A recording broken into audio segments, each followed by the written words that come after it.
Halo teman-teman, selamat datang kembali di channel ini, channel belajar kripto ya. Di konten-konten sebelumnya kita sudah membahas apa itu cryptocurrency, apa itu blockchain ya.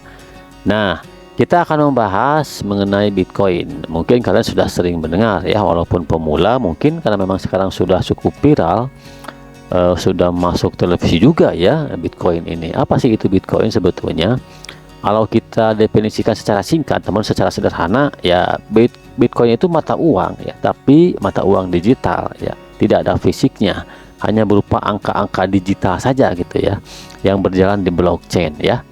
Jadi teman-teman, secara sederhana bisa kita definisikan bahwa Bitcoin adalah mata uang digital atau cryptocurrency pertama di dunia yang diciptakan pada tahun 2009 ya oleh seseorang atau kelompok nih ya dengan nama samaran yaitu Satoshi Nakamoto ya.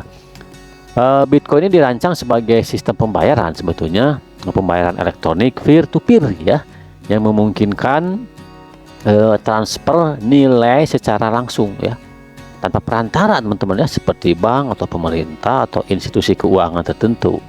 Jadi jelas, transaksi Bitcoin ini dicatat dalam jaringan yang disebut blockchain seperti yang sudah kita bahas di konten sebelumnya ya.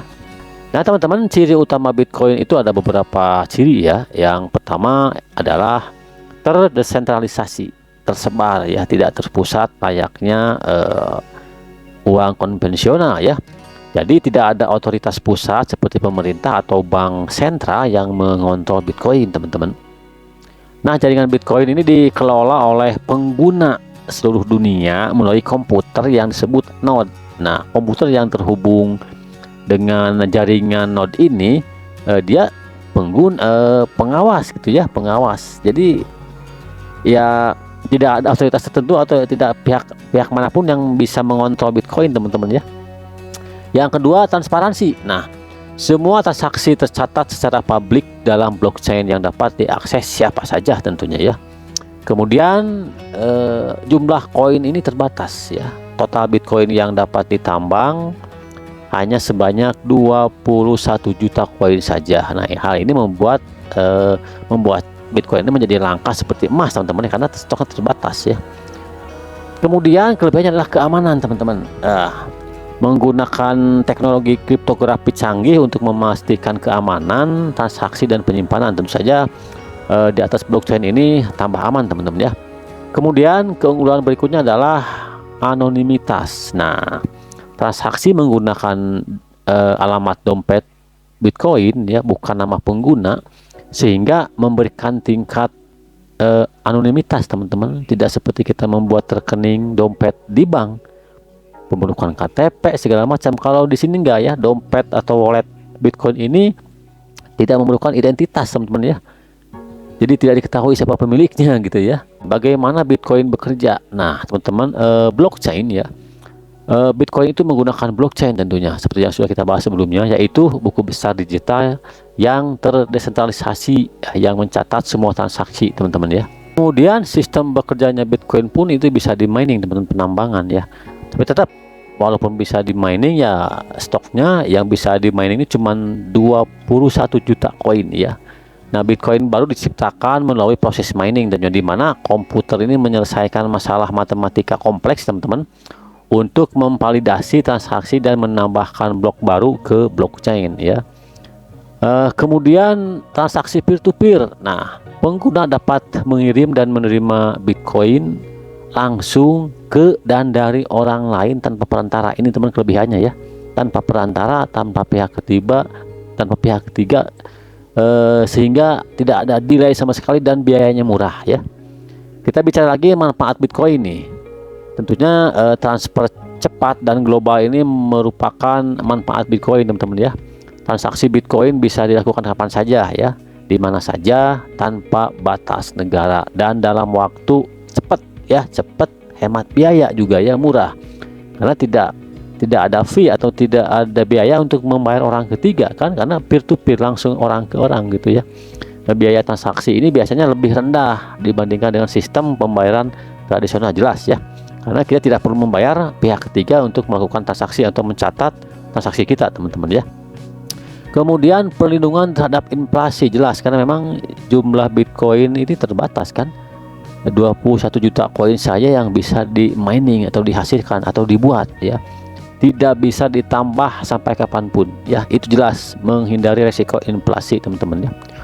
Kemudian walaupun banyak kelebihan dari Bitcoin, ada juga resiko teman-teman ya. Resiko Bitcoin ya di antaranya volatilitas ya. Itu harga Bitcoin ini sangat fluktuatif teman-teman ya.